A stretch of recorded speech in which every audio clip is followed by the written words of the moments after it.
لانه يوميها اكتشفنا انه ده مش كيس دهني، ده ورم.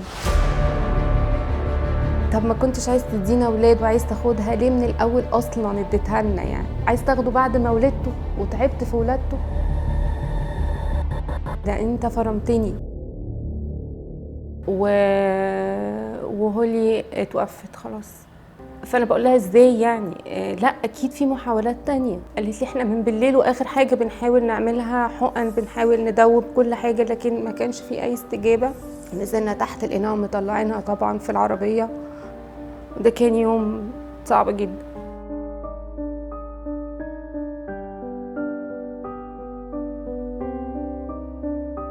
بعدها بوقت حوالي 3 أو 4 ايام ابتديت اقعد مع ربنا، هو انت ليه بتعمل كده؟ ايه السكه الصعبه اللي انت ماشيها دي؟ يعني ده انت فرمتني. طب ما كنتش عايز تدينا اولاد وعايز تاخدها ليه من الاول اصلا اديتها لنا؟ يعني انت عملت كده، يعني اكيد هتعوضني بقى بسرعه علشان تشفي مشاعري وتشفي احاسيسي وتعوضني مكان اللي خدتها. لكن مفيش، صمت رهيب لمده 2 سنين. مهم بعد السنتين ابتدينا فعلا الاي في اف، وكانت مرحله صعبه قوي من العلاج والادويه. وفعلا عملت العمليه، وبعد وقت عرفت انه انا حامل. اتبسطنا قوي وفرحنا جدا، بس كان جوايا مشاعر انه انا خايفه قوي قوي. عدى شهر شهرين، فوجئت في اول التالت بعمل السونار، الدكتور بيقول للاسف انه مفيش نبض، البيبي ده مش هيكمل لانه مفيش نبض. فبقول له انت بتصعبها عليا قوي يا رب، يعني خليت الموضوع ينجح، وبعد ما ينجح قررت انه تاخده في الشهر الثالث. بس وقتها بقى انا قررت، قلت لربنا انت عملت الديل ده انه انت مش عايزني يبقى عندي ولاد، وانا كمان مش هكمل خدمه. بعدها بكام شهر كان عندنا مؤتمر انا والبير، وبعدين واحنا في المؤتمر البير بيقول لي ينفع اطلب منك طلب؟ فقلت له قول. قال لي ينفع نعمل محاوله تاني، مره اخيره مش هطلب منك ده تاني. عملت الاي في اف، وكانت النتيجه انه ايجابي. بعد 3 اسابيع عرفت ان انا حامل. وقتها ضحكت الضحكه لربنا، قلت له ها هتاخدها في اخر التاني ولا اول التالت ولا ايه الوضع يعني؟ خلاص عدى الشهر التالت، ولقيته في الشهر الرابع بيقول لي على فكره البيبي كويس جدا وانت حامل في بنت. حامل في بنت؟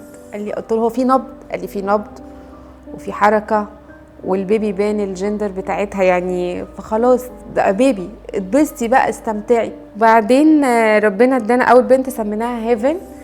وهيفن لانها جيفت فروم هيفن، لانه وقتها حسينا انه دي هديه السما لينا في الوقت ده، اللي كان ربنا بيطبطب بقى علينا بطريقته الخاصه بعد 12 سنه من الرحله الصعبه يعني. وقتها ابتديت ادرك انه في خطه ربنا رسمها لنا، بس هي القصه ما خلصتش هنا. يعني هو ربنا بيطبطب علينا وادانا هيفن، لكن القصه ما خلصتش هنا. بعد ما هيفن كملت 2 تقريبا، البير بيقول لي هي مش بتشاوري عقلك نجيب اخ او اخت لهيفن؟ قلت له لا خلاص، انا الموضوع بالنسبه لي ايه يعني، خلاص. وقتها بقى لما هيفن كملت 6 شهور قررت ارجع الخدمه، لانه كان جوايا انه انا عايزه اشهد عن اختبار انت اديتهولي. فانا هرجع، وهيفن معايا كمان. فهيفن من داي 1 وهي معايا في الخدمه وفي التحركات، فيمكن ده برضو مؤثر في شخصيتها.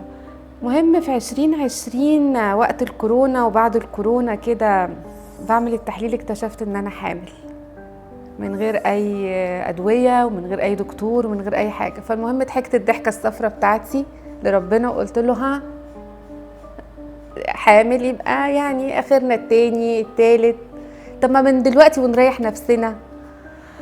اليوم ده انا فاكره لما عملت التحليل، انا لما صحيت من النوم ما قلتش للبير، ما قلتلوش ان انا حامل.